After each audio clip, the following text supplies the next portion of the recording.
but I bought the buy side of the sell side model. In other words, this original consolidation in here, all this consolidation, we see it take the sell side here and then it rallies through. Does the market come back to its original consolidation? No, because it would have done it here. It didn't do it. So is that strong or weak if we're expecting prices to be drawn up into this daily volume imbalance? It's extremely strong. So my mind immediately adopts this. Okay, as we enter this area here between these two levels, that balanced price range, if it's really going to have the influence on price that I think it should, which is don't touch the lower end down here. That midpoint level's right here. You can see how we went through it. Does the body disregard that midpoint? No. Can it cross over that? Yes. What do we call that? Mohawk. You have to allow it to be there. So while we have very specific levels, the bodies of the candles are telling you the narrative. Yes, it does go down below midpoint of that. So when we are anticipating specific levels to be traded to, we're not expecting and demanding that it stops on a dime right then and there. Now, can it do it? Yes. And when it does, it's a fascinating study, but it's not important. This level here, 14,422 even. See the zeros? So 22 even, and the low on this candle comes in at 19.75. So it's less than 2.5 handles. Now, if you're going to lose your mind over 2.5 handles, but you expect it to be respecting that level, you have to have a stop loss that's going to at least allow for that mohawking, that little push beyond the level of where we expect the real turning point. Is it happening and justified and confirmed with the bodies of the candles here, here, and here? Absolutely. I want to see, does it keep supporting that? And it does. Then it rallies through. Now, this range here, and again, I'm just eyeballing it, the idea of these quadrants, this is where I believe that price was going to draw to from down in here. Okay, so if this level from here all the way up, best case scenario, terminus would be the high end up here. So that range is what I think that price will traverse from here to here. If I'm right, if I'm accurate, and if I'm dialed in on what I believe the algorithm is going to do, it's going to reprice to the high of that. So when I'm drawing out on these charts, like this fair value gap in here, in my mind, what I was interpreting was, does price want to react off of that? And if it does, I want to see how fast it can reach to the lower quadrant, which is this level here. So if we measured from the low of this blue shaded area all the way up to the top and divide that in half, that's this level here. That's consequent encroachment because it's an inefficiency on the daily chart. The lower quadrant, I want to see how fast we reach up into that. Whenever I have an inefficiency, whenever there's an imbalance at any degree of a draw or it's ahead of a target that I'm reaching for, let's say that I was wanting to see 14,500, which would have been outside the scope of the price range that's being shown here. Okay, like say I believe that what I wanted to see happen this morning. And then we also have this daily volume imbalance. I would not be so inclined to take all my profits off in here. I would take about half and then 80% would be up here and then see if I can reach that target. But because this is my target, I want to see it trade up into this area here. I want to see how fast we trade up into that lower quadrant. Does it do so real quick? Well, look what it's doing here. It's hitting the low end of it here and consolidating. Now, as soon as it does that, I'm looking at my immediately, what's the closest proximity discount array? It's this order block. But we're also trading real close to what would be mean threshold of that. So I have to make an allowance for what? There's got to be 3 PD arrays. 3 PD arrays that every single time I'm looking at price as an entry, or if I'm moving my stop loss, I have to have something that's framing it where there's 3 PD arrays that would otherwise be used as an entry. If they're not respecting price, all 3 of them fail, then I'm wrong. That's where I'm placing my stop loss. Every single time I'm moving my stop based on 3 specific PD arrays. So if we're looking at this down close candle here, and on this candle here, I'm watching price.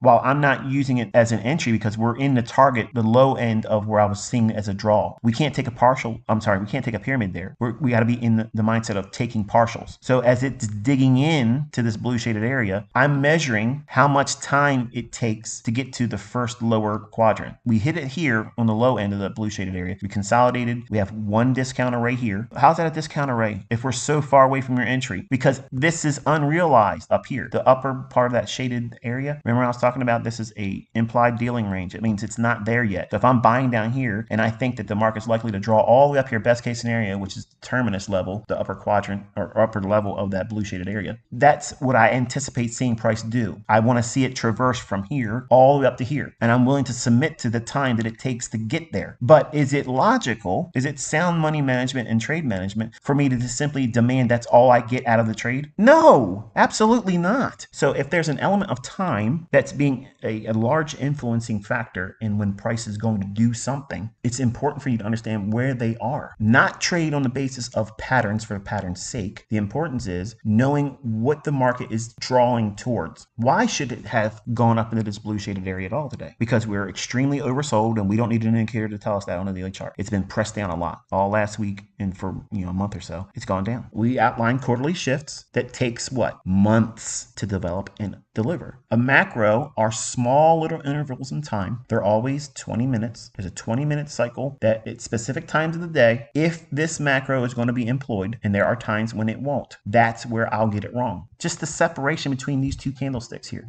This is a volume imbalance. Volume imbalance is the same thing that's shaded here in the blue area. That's on a daily chart. It's a larger range. The higher time frame, the larger the imbalances, or like in this case, the volume imbalance, it's a larger range. The smaller the time frame, the smaller the imbalance. So if we're going to be using a higher time frame, I'm absolutely interested in the quadrants. Anything less than that, I'm only interested in the low, the high, and the consequent encroachment midpoint level. Because this is a daily volume imbalance, I want to know where that first quadrant is and how fast does it reach up in there. It does it real quick and energetically. When it hit it, what did it tell you? Did it close below it? Nope, closed above it. That is a signature. That's a signature. Listen, I'm going to tell you something right now, and I know some of you don't want to believe this. You think it's all hokey bullshit, okay? Some Tom Clancy bullshit, okay? But it's not. It's really real. The algorithm that delivers price, there is a class of trader that is actively among all of us. They're not out here trying to draw attention to themselves. They have created high-frequency trading algorithms to do a lot of what they do. And when these things like this happen, it tells their algorithm, like I have Enigma. Enigma is not what books price. Enigma, it handshakes with the algorithm that delivers price. And what does that mean? My algorithm would see this close above that upper quadrant and say, okay, now I can take a long if it trades down into a discount array. So it's going to have to go back through. Where are we at right now? We're here. So go back down. We have consequent correction of this wick here, opening of this order block, mean threshold. So is it permissible to see price wick through mean threshold here, but not close? Yes. Does it do that? Yes. Does it close below mean threshold? No.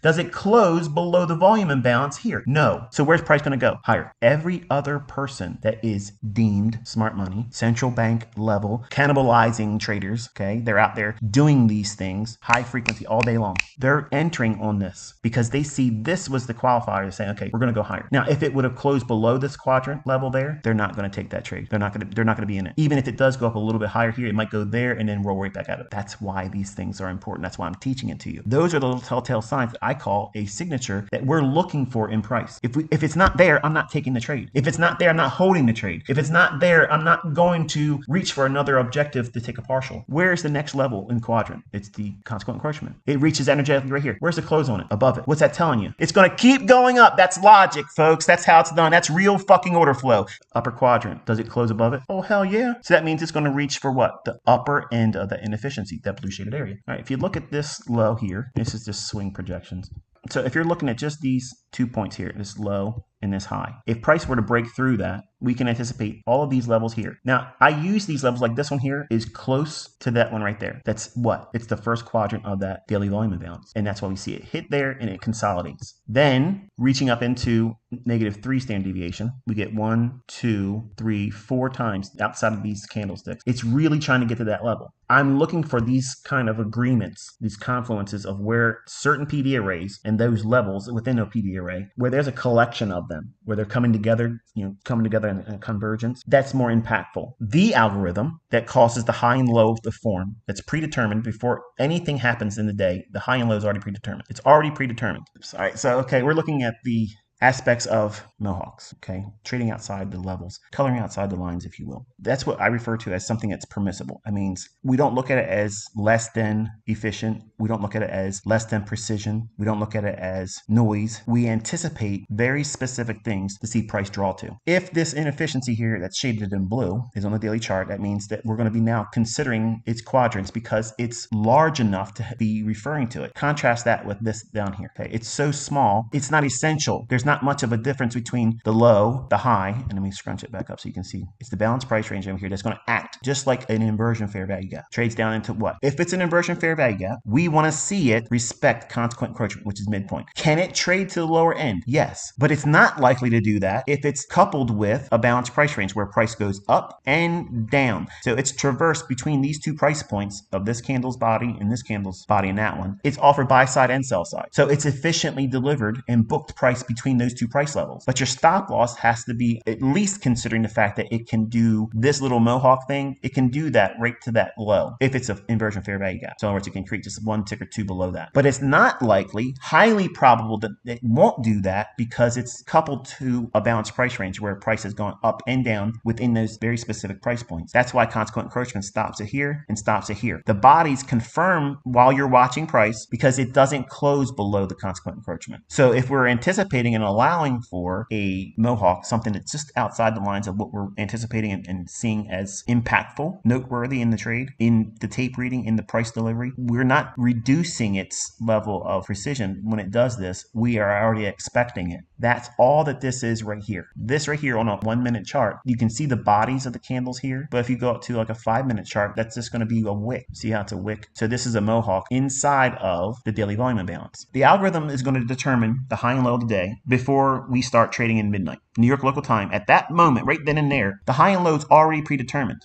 If we think that it's going to go up to go down, and we can run numbers on the range at midnight, then we run the range again at 8:30, run the range again at 9:30. Where's the highest high and the lowest low? And what does it still have in play for a reach or draw on liquidity? So we see this area here as a small little deviation outside of what we were expecting, which is that blue shaded area. Now with these quadrants out, if we were looking at it from the scope of the bodies, this is where you would have that there. It's calling for 71. You have to come to the conclusion that your exits don't require perfection. Your entries don't even require perfection.